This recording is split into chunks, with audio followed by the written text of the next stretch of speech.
Saudara-saudari di mana saja berada, inilah channel Ucok Stiker Wawancara, yang selalu menyampaikan berita terkini dan akurat. Tonton selalu channel kami, jangan lupa subscribe, like, komen, dan bagikan. Inilah berita kami.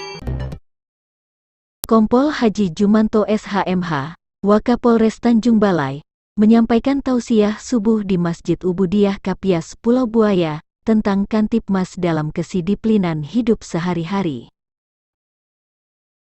Semua aturan di dalam kehidupan ini, sudah di dalam kitab suci Al-Quran. Karena itu kita wajib berpedoman pada Al-Quran, ungkap Kompol Haji Jumanto.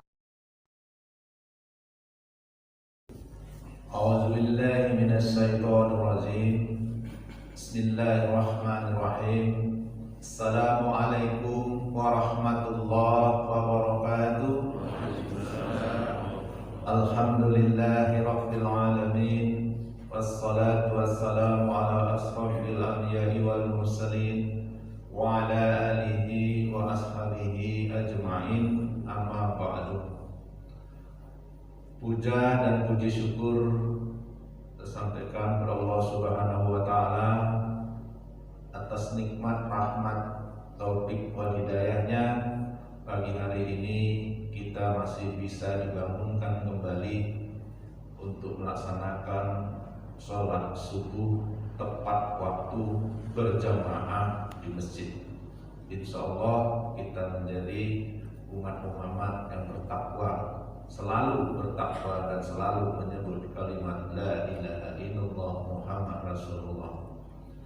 Selawat beriring salam kita juga selalu sampaikan kalimat anjungan kita Nabi Muhammad Rasulullah sallallahu alaihi wasallam. Allahumma shalli wa sallim wa barik Allah. Insyaallah kita juga kelak menjadi umat yang mendapat syafaat di kemudian hari kelak. Terima kasih waktu dan kesempatan yang diberikan kepada kami selaku Wakapolres Kota Tanjung Balai. Hormat kami kepada Ayahanda Ketua BKM beserta pengurus dan jajaran yang telah menerima kami, Ayahanda Al-Ustaz Darmi Irwan, Ketua DMI, yang selalu berjalan bersama kami menyampaikan sedikit informasi kepada warga masyarakat sekota Tanjung Balai.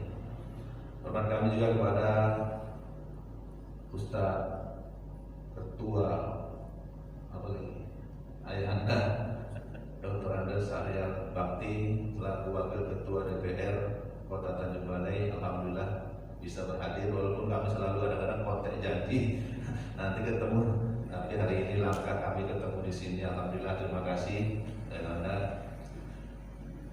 Saya datang bersama Kasat Bimas dan Kabapok ini dengan Babin Kamtimas, Pak Ipan. Mudah-mudahan langkah ini bisa menjadi silaturahmi kita, menambah ukhuwah Islamiyah. Para tuan guru kami, para orang tua kami, ustaz kami yang berhadir, insyaallah kita semua dirahmati Allah Subhanahu wa taala.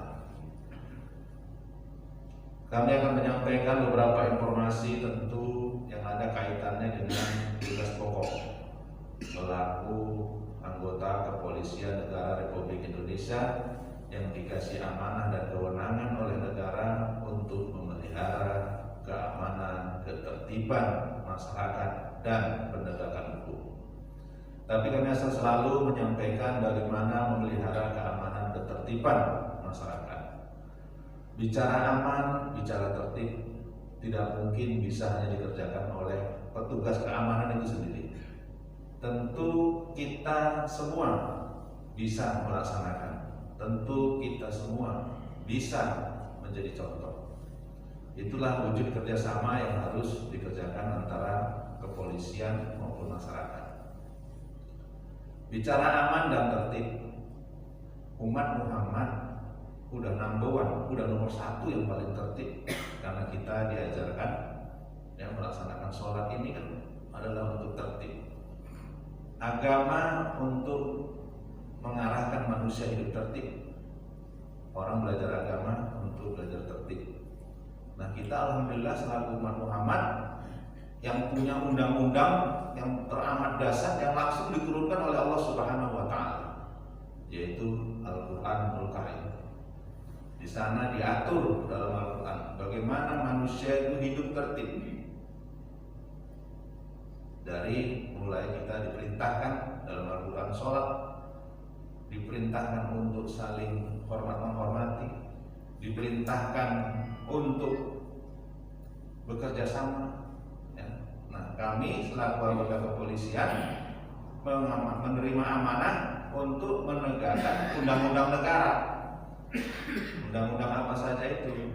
Tujuannya apa? Sama, untuk bagaimana manusia itu tertib. Jadi kalau kita umat Muhammad sudah tidak asing cerita tertib. Seharusnya kita adalah manusia paling tertib di dunia ini, dan sudah dijadikan contoh bahwasanya manusia di dunia ini yang paling tertib orang Indonesia. Di mana dibuktikan ketika kita berangkat haji. Ayahanda yang sudah berangkat ke haji pasti melihat yang paling tertib itu orang Indonesia, betul-betul melaksanakan perintah dalam Al-Quran. Nah, kita bawa kepada kehidupan kita sehari-hari. Kalau kita praktekkan dalam hari ini, kita ke masjid, sujud kita tepat, diperintahkan 5 rakaat dan 4 rakaat, nggak ada yang berani 5 rakaat. Tadi subuh kita 2 rakaat, nggak berani yang curi-curi 3 rakaat, pasti 2 rakaat. Gitu. Jadi kalau kita praktekkan keluar, kita juga akan tertib dalam menggunakan lalu lintas jalan. Lalu lintas jalan itu kita selalu kadang-kadang bicara resah, atau Tanjung Balai ini payah kali kita yang bicara seperti itu, padahal kita ada dalam situ.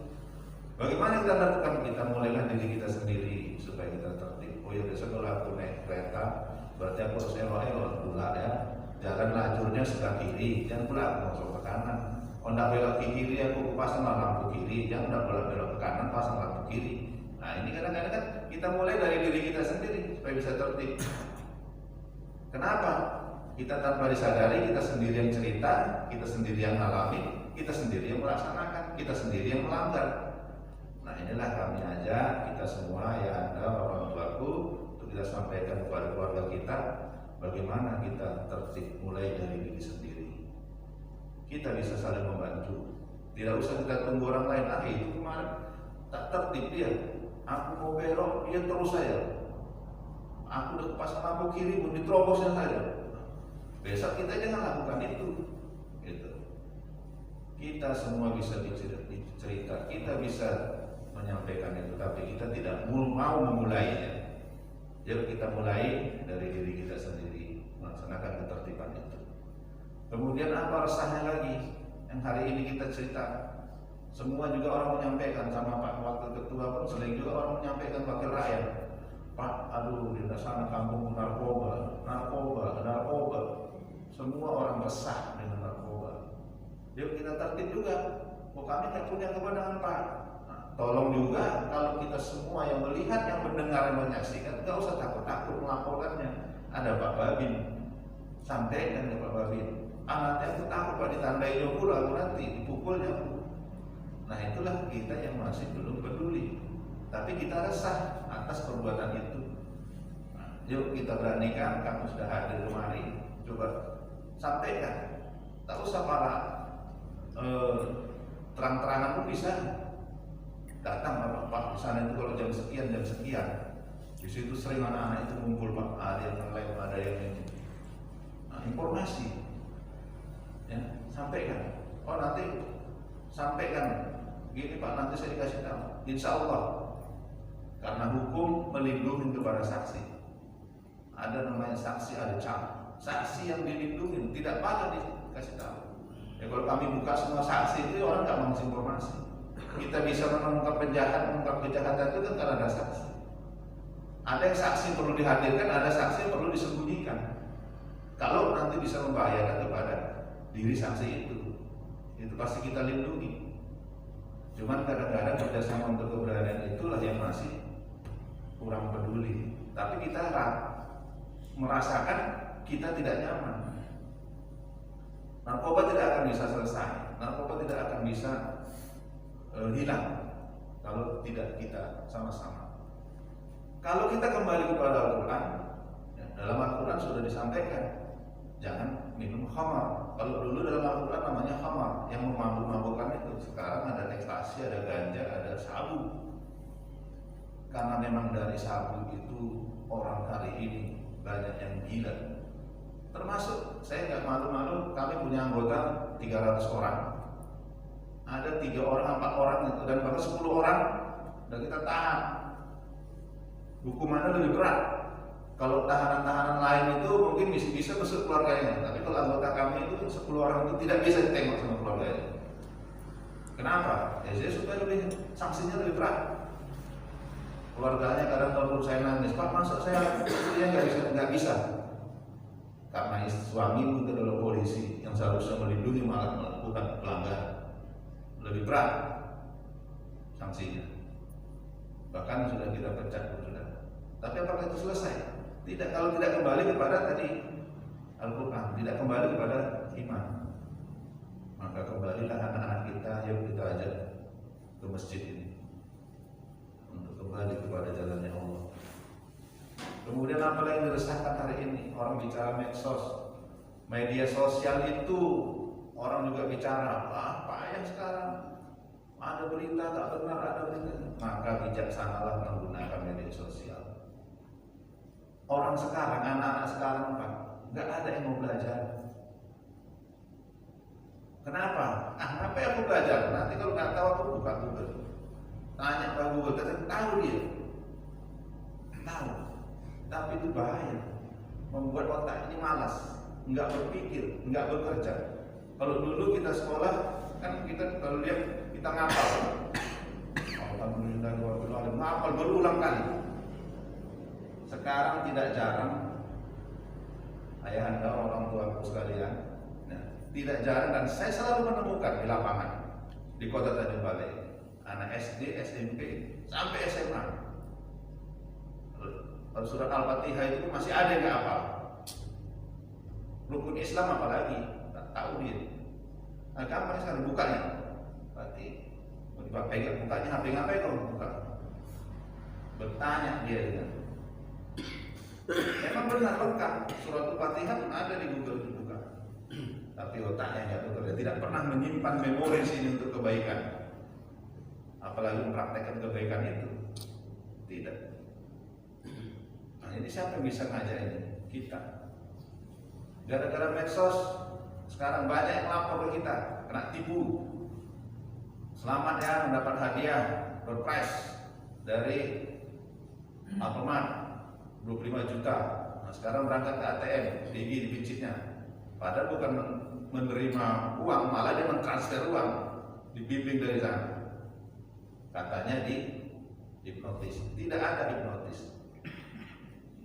Itu adalah sugesti. Kenapa? Karena keinginan tadi, kemalasan dia kepengen dapat hadiah, tidak bekerja. Setelah itu dia lapor polisi, uangku sudah diambil orang berapa, 1,5 juta, mana? Tadi katanya udah 25 juta, ini ke administrasi, kirim 1.250.000, sengaja itu angkanya 1.250.000, 1.100.000, administrasi, pajak, segala macam. Uangnya belum dapat, kita suruh bayar, hilang. Dicari cek rekeningnya, ada di Kalimantan rekeningnya. Nah, ini kita ingatkan kepada anak-anak kita, keluarga kita, untuk lebih bijaksana menggunakan media sosial. Tidak langsung percaya. Yang lebih parahnya lagi, media sosial itu untuk caci maki, berkelahi, dicemarkan nama baik saya Pak, buatnya statusnya ini. Dia buka status yang tidak ada manfaatnya, buka status yang tidak ada kepentingan untuk dirinya. Kenapa? Dan karena itu semua kembalinya pada iman. Jauh anak-anak kita dengan masjid, jauh anak-anak kita dengan Al-Quran. Fitnah memfitnah. Kemudian toleransi, kadang-kadang sesama tetangga. Persoalan kecil, persoalan kecil jadi besar. Maka Kepolisian Negara Republik Indonesia membentuk namanya ada Babin Kamtimas untuk bagaimana bisa menyelesaikan persoalan yang kecil itu cukup dimusyawarahkan. Di mana bila perlu di masjid ini Pak BKM, kalau ada yang ribut di di sekitar sini, apalah ribut-ribut itu masalah parit sebelah saya, kita kemari. Kita dudukkan di sini, coba dua-dua apa tadi lagi ribut-ribut, bertongkarkan di situ, suami istri.